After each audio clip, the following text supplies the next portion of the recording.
चलिए देखते हैं इस पेपर के क्वेश्चंस और सॉल्यूशंस को। ये है आपका आर्ट्स का साइंस का पेपर, जो पेपर हुआ था 9/9/2020 को, यानी कि 9 सितंबर 2020 को, पेपर कोड 212 10th क्लास का। चलिए फटाफट इसके जो इंस्ट्रक्शंस है, ये जनरल इंस्ट्रक्शंस हैं, ये है पूरा का पूरा। इसके बाद में आ जाइए, ये है 85 नंबर का क्वेश्चन पेपर। तो स्टार्ट करते हैं इस क्वेश्चंस के और उसके answers. SI unit of thermodynamic temperature among the following is. तो टेम्परेचर का अगर थर्मोडायनामिक में बात करें तो केल्विन ही इसका सही आंसर है, ना डिग्री सेल्सियस होगा ना फ़ारेनहाइट होगा। इसके बाद में आपको जो सेकंड क्वेश्चन है, correct unit of power is. तो पावर जो है आपका ना तो हर्ट्ज़ होता है, हर्ट्ज़ आपका जो फ्रीक्वेंसी होती है, न्यूटन आपका फोर्स होता है, वाट जो है ये राइट आंसर है, ये पावर का होता है, और पास्कल जो होता है डी, वो प्रेशर का होता है। तो सारे यूनिट्स अलग अलग है, केवल आप what is the right answer, यानी कि सी सेकंड का सही है। थर्ड आपका जो क्वेश्चन पूछा गया था, the number of neutrons in 1808 will be. अब इसमें क्या होता है, जो आपका मास नंबर में होता है ना, उसमें से माइनस कर देते हैं एटॉमिक नंबर को, तो आपका जो है न्यूट्रॉन्स की संख्या निकल जाती है। तो मास नंबर 18 है, एटॉमिक नंबर 8 है, तो 18 में से 8 गया तो 10 इज़ द राइट आंसर, तो आ जाएगा सी।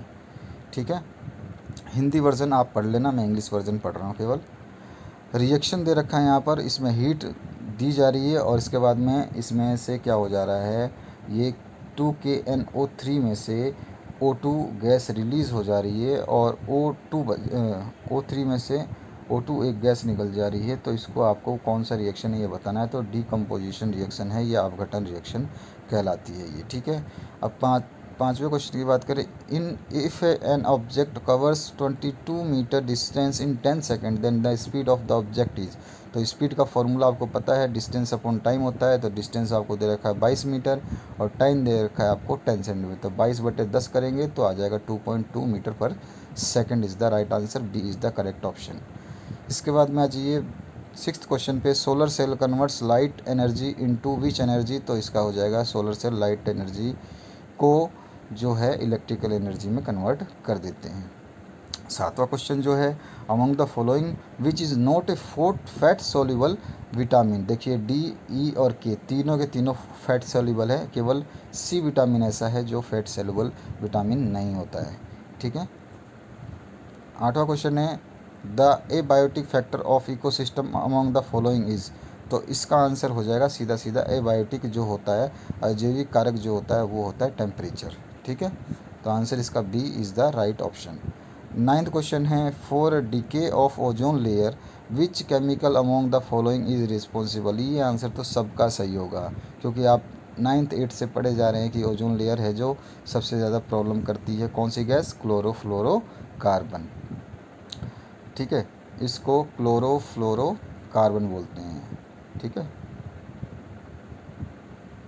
या फिर शॉर्ट फॉर्म बोले तो CFC क्लोरोफ्लोरोकार्बन। अब आ जाइए 10वें क्वेश्चन पर, right any 2 essential characteristics of unit. तो यूनिट की कैरेक्टरिस्टिक्स तो आपको पता ही होंगी, फिर भी नहीं पता है तो मैं केवल आपको बता देता हूँ। यूनिट किसी पे डिपेंडेंट नहीं होता, ना टाइम पे, ना फिज़िकल प्रॉपर्टी पे, ना किसी अदर यूनिट पे, वो खुद इंडिपेंडेंट होता है। एक यूनिट किसी दूसरे पे जो डिपेंडेंट नहीं होता है। जैसे कि केजी है, केजी किसी पे डिपेंडेंट नहीं है, केजी केजी है, और मीटर मीटर ही है। और दूसरी बात, ये टाइम के साथ चेंज नहीं होते हैं। सबसे ख़ास बात कि आज केजी था, कल मीटर हो गया, कल सेकंड हो गया, ऐसा कुछ नहीं है। बहुत अच्छी बात है, ये दो आपको खासियत लिखनी थी। आप कुछ भी लिख सकते हैं, बहुत सारी खासियतें होती हैं। ठीक है, ये स्टैंडर्ड होते हैं, इनका कोई मतलब अल्टरनेट नहीं है। जैसे केजी की जगह आप सोचो कि मैं सेंटीमीटर यूज़ कर दूंगा, तो ऐसा पॉसिबल नहीं है। कि जो चीज़ केजी में आती है वो केजी में रहेगी, जो चीज़ मीटर में आती है वो मीटर में रहेगी। चलिए अब आगे बात करते हैं 11 क्वेश्चन की, right any 2 benefits and defects each Mendeleev's periodic table. Mendeleev के तो पीरियोडिक टेबल की बहुत सारे गुण भी हैं और दोष भी हैं। आपने जो अपने मन से लिखना था वो लिख देने से, कोई मतलब ऐसा फिक्स नहीं है कि मैं बोलूँगा वही लिखना है। 12वां है, write the formula of bleaching powder, also right 2 uses of it. तो ब्लीचिंग पाउडर का सूत्र भी लिखना है और उसके उपयोग भी आपको लिखने थे। Explain the sequence of change in atomic size in group and in a period in the modern periodic table. तो इसमें मॉडर्न पीरियोडिक टेबल में बस आपको ये बताना था कि लेफ़्ट से राइट जाते हैं तो क्या होता है, ऊपर से नीचे जाते हैं तो क्या होता है। तो जो मॉडर्न पीरियोडिक टेबल यानी आधुनिक आवर्त सारणी के परमाणु आकार में जो क्या परिवर्तन होते हैं वो आपको बताने हैं। चौथवा है explain why when we jump from a boat to the river bank the boat moves in the backward direction. जब भी हम नाव से नदी के किनारे पर कूदते हैं तो नाव पीछे की दिशा में गति क्यों करती है, ये समझाइए। तो ये क्या होता है, एक्शन का opposite reaction, Newton's law follow करती है, आपको पता ही है ना। जैसे ब्रेक मारते हैं, बस में बैठे हैं, ड्राइवर ब्रेक मारता है लेकिन बस तो रुकती है और आपका जो झटका लग के आपकी कमर से जो सिर तक का हिस्सा है सीट से आगे की तरफ मूव करता है। कभी कभी तो आपको चोट भी लग गई होगी। 16वां क्वेश्चन है आपका select crop kharif and rabi among the following. इसमें से आपको रबी और क्रॉप खरीफ दोनों को सेलेक्ट करना है। इजी क्वेश्चन पेपर था। आपके सारे जो 2020 के क्वेश्चन पेपर हैं वो A to Z मैंने सारा देखा पेपर, आपने भी देखा है। अगर आपने प्रीवियस ईयर के क्वेश्चन पेपर्स देखे होंगे तो आपको महसूस हुआ होगा कि इस बार का क्वेश्चन पेपर आपके लिए अच्छा आया था। अगर आपने लॉकडाउन में अच्छे से पढ़ाई करी होगी तो आपका जो सारे पेपर्स अच्छे गए होंगे मेरे हिसाब से, तो आपने 80+ भी स्कोर किया होगा। पढ़ने के ऊपर है, अगर आपने पढ़ाई नहीं है तो उसका कोई फ़ायदा नहीं है। उसके बाद में आ जाइए explain distillation method to separate a liquid from homogeneous mixture with the लेवल डायग्राम। 18 क्वेश्चन है write 4 points of importance of pH in daily life. PH का आपको जो है डेली लाइफ में बताना है, आपको महत्व क्या होता है। अच्छा, नेक्स्ट है आपका राइट आर्किमिडीज़ प्रिंसिपल। आर्किमिडीज़ का सिद्धांत बहुत अच्छा था। उन्होंने बताया था इम्प्योरिटी के मामले में कि इम्प्योर कोई चीज़ होगी तो मैं निकाल दूंगा। Write 3 application of Archimedes principle. Archimedes का अगर सिद्धांत की बात करें तो मैं आपको बता देता हूँ। उन्होंने राजा के एक मुकुट को सोने का ईंट बनाने के लिए दिया था। तो पूछा गया कि ये सोने का जो ईंट है उसने बनाया तो वो क्या प्योर बनाया होगा सुनार ने।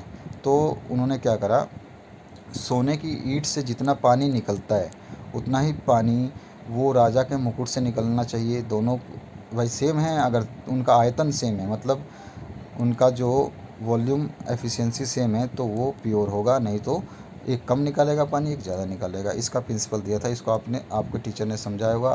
खैर टीचर तो कैसे, आप ओपन बोर्ड से पढ़े हुए हैं तो थोड़ी सी आपको दिक्कत हो सकती है। चलिए अच्छी बात है, थोड़ा बहुत आप अब इंटरेस्टेड लोगे, जब आप 12th में जाओगे तो आपको बहुत ज़्यादा दिक्कत ना हो तो आप थोड़ा पढ़ना शुरू कर दें। Define work, right SI unit of it.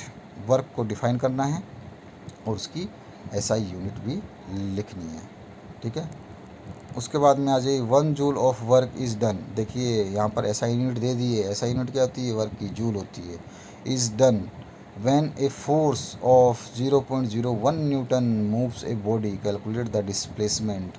आपको विस्थापन मतलब आपको निकालना है, डिस्प्लेसमेंट आपको निकालना है ना। डिस्प्लेसमेंट क्या होता है आपका, उसको आपको निकालना है। और SI मात्रक मैंने बता ही दिया, जूल होती है। और कार्य को परिभाषित भी करना है, तो वही है, तो force exerted on a body, ठीक है ना, और the distance travel by the body, ऐसे करके आपको लिखना था। चलिए, what do you understand by reflection of light, write law of reflection. प्रकाश के परिवर्तन से आप क्या समझते हैं, परिवर्तन के नियम भी आपको लिखने हैं, तो आपको ये भी अच्छी तरह से आता होगा। दूसरा है आपका write any 2 characteristic features of phylum Echinodermata, write 2 examples also. Phylum Echinodermata के कोई 2 अभिलक्षण लिखने हैं और 2 उदाहरण भी लिखने हैं। 23वां क्वेश्चन पूछेगा वाई इज़ माइक्रोकांडिया called the power house of a cell. ये माइक्रोकांडिया तो वाकई में power house of the cell होती है। तो आपने बहुत ज़्यादा पढ़ा होगा पहले से ही, 8, 9 से 10 से 8 से ही पढ़ाया जाता है शायद। Write the names of necessary raw materials for photosynthesis. प्रकाश संश्लेषण के लिए आवश्यक सामग्री में सबसे पहले तो प्रकाश ही आता है, तो ये ना, चलिए कोई नहीं। Right IUPAC name of the following, इनके IUPAC नाम लिखने थे, IUPAC, ठीक है। इसके बाद आ जाइए 25वें क्वेश्चन पे। Right what is rain water harvesting, how is beneficial for everyday life. तो वर्षा जल को जब हम ज़मीन के अंदर एक या फिर कोई भी अंडरग्राउंड जो बोर करके एक गड्ढा खोद के जब उसको प्रिजर्व करते हैं तो वही वाटर हार्वेस्टिंग होती है। इस तरह से आपको लिखना था। 26वां what is acid rain, explain which लेवल डायग्राम इज़। अम्ल वर्षा क्या होती है ये आपको बतानी है, ये कई बार पूछा जाता है। कुछ इसमें मैं बताऊँ सारे सेलेक्टेड क्वेश्चन आए हैं। अगर आपने प्रीवियस ईयर के 2-3 साल के क्वेश्चन पेपर पढ़े होंगे तो भी ठीक है। अगर आपने आरसोस के नहीं भी पढ़े तो आपको 10th के जो राजस्थान बोर्ड के वो क्वेश्चन पेपर पढ़ लेने थे तो भी आपके आंसर्स बिल्कुल मैच हो जाते हैं 100%, क्योंकि पिछले 2-3 साल में ये सारे क्वेश्चन आ चुके हैं। Write the name of constitutive agent of tuberculosis, और बी है राइट 2 सिम्टम्स ऑफ डिजीज़, और सी है right any one preventive step, ठीक है। 27वें के बाद में 28वें क्वेश्चन पे चलते हैं।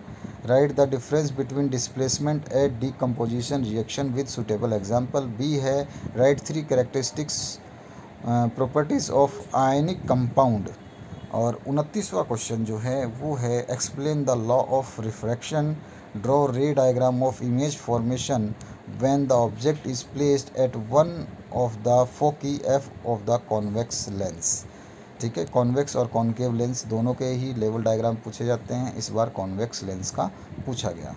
और कभी कभी डायप्टर वाला जो क्वेश्चन है वो दिया जाता है न्यूमेरिकल के, इसके 2 या 3 ही क्वेश्चन आते हैं। मैंने कहा अगर आप प्रीवियस ईयर के क्वेश्चन पेपर देखे होते, आरसोस के नहीं मिले तो कोई बात नहीं, आपने राजस्थान बोर्ड के भी देखे होते तो ये क्वेश्चन सॉल्व हो जाते। Right the types of lenses use for removal of myopia and hyper myopia, ठीक है। कौन कौन से लेंसेज यूज़ करेंगे, कॉन्वेक्स कहाँ पे होगा, कॉन्केव कहाँ पे होगा, उत्तल और अवतल लेंस कहाँ कहाँ यूज़ होंगे, मायोपिया के लिए कौन सा होगा और हाइपर मायोपिया के लिए कौन सा होगा, ये आपको बताना है, ठीक है दोस्तों। अब आ जाते हैं 30वें क्वेश्चन पे जो लास्ट क्वेश्चन था। डिफाइन रिप्रोडक्शन, ठीक है। और बी है explain with diagram any 2 method of sexual reproduction, और सी है write the full form of AIDS acquired, मुझे भी मैं भी भूल गया, बताओ। एक्वार्ड इम्यूनो डेफिशिएंसी सिंड्रोम, ऐसा ही कुछ था, और जहाँ तक मैंने सही बोला होगा तो ठीक ही है, नहीं तो आपने जो लिखा होगा वो सही होगा, पर मेरे को तो यही लगता है। चलिए कोई बात नहीं, डेफिशिएंसी सिंड्रोम तो है ही, और इम्यूनो भी है और एक्वार्ड भी है, ये बिल्कुल सही है।